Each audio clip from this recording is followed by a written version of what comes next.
Manufacturing industry is often associated with sweatshops and minimum wage labour. However, one US businessman is bringing a new ethical business model to the sector with hopes to export the practice to the Asia-Pacific region. Bozich is founder, CEO and chairman of the largest university apparel supplier in the US, Knights Apparel, and is in Australia as a guest of the US Studies Centre at the University of Sydney and New South Wales Trade and Investment to tell us more. Mr. Bozich, look, thanks very much for your time. I thought maybe to start with, if you could just explain the business model, the ethical business model, the Alta Grazia project. Yeah, in its simplest form, what we're doing is we've set up the first apparel factory anywhere in the world, and we've brought to life the first apparel brand anywhere in the world where the workers manufacturing the apparel are compensated based upon receiving a living wage. I've got to ask, why? I mean, what brought you to this decision, to go down this route? Well, there's really two reasons. There's a business reason and then there's personal reasons. From the business standpoint, we're the largest supplier in the United States of college apparel, and students have been campaigning in the United States on college campuses actively for the past decade, saying we want a product that meets a higher standard. And after doing a lot of research on it with universities, we found we think there's a big business opportunity to bring a brand to market that sets a higher standard.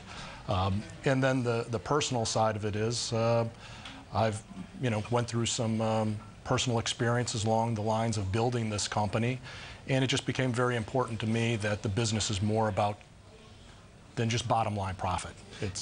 Do you hope that others in the industry, the manufacturing, the apparel industry, will follow suit? I mean, as we mentioned, the manufacturing, it's not to blame, but has helped perpetuate, I suppose, the idea of cheaper labour and so forth in some regions in the world. Yeah, that's obviously the goal. We hope to prove that doing good in good business can go hand in hand, that profit and purpose can work together, and if we are successful and the consumer responds, that would be our expectations, that others will want to follow suit and develop a similar model. And have you found that? I mean, as you said, there were lobbying and a push by the university students and in conjunction with the universities. I mean, have you found that there is that demand for this kind of product? You know, it was unknown because nobody had ever done it until we launched it a year and a half ago.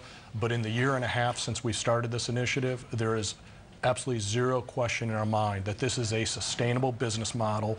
The consumer is voting with their pocketbook. They have options when they're walking in, and here we've created this brand that nobody's ever heard of before, and they're buying it. And the retailers have said it's selling as well as the big name brands that are in the stores.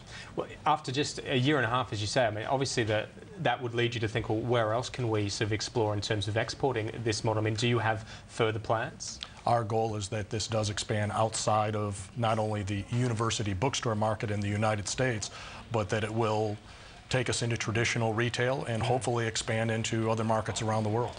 Do you think, I mean, are you providing something that's, because obviously it helps with people's living, but it helps with a general economic sort of society, if you like. Are you doing something or filling a gap that maybe governments in those countries should perhaps be filling themselves, or at least helping with? You know, I think business, we have the opportunity to lead the way. I think we have the opportunity to show that this is a viable business model, that it can be profitable, and hopefully the government, which has been very supportive of us in the DR since we've started this, they'll encourage other business and give incentives to other companies that want to come in and introduce this model. Well, that was going to be my next question. I mean, what sort of has the reaction been of the Dominican Republic, obviously, which is where the genesis of this has been?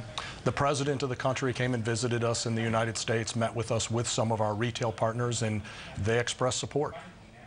And look, just I wanted to get your thoughts on Knights Apparel itself, which is the big company, the parent sort of company. Number one in the space. Maybe it makes a few people bigger than Nike, obviously, very much a global brand. How do you get to that sort of stage? I mean, has it taken you by surprise, the growth that you've been able to manage? Well, we started the company 12 years ago, and when we talk about surpassing Nike, it's in the college space. Yes, obviously, Nike is a much bigger company than Knights Apparel overall, but in the $4 billion U.S. market for licensed products, we've gained #1 market share as being the largest apparel supplier in that space. How do you go about doing that? I noticed with licensing agreements with the likes of the NBA and so forth, I've got to imagine those are pretty competitive sort of tenders. It is, and what we've done is we've just supplied an alternative to the retailers in being a business partner that helps make their business more productive and more profitable. So we've just built a business based on focusing on service, quality, product design, speed to market, and it's taken us to where we are today. Mr. Bozich, fantastic to have you in the studio. Thanks very much for your time. Thank you.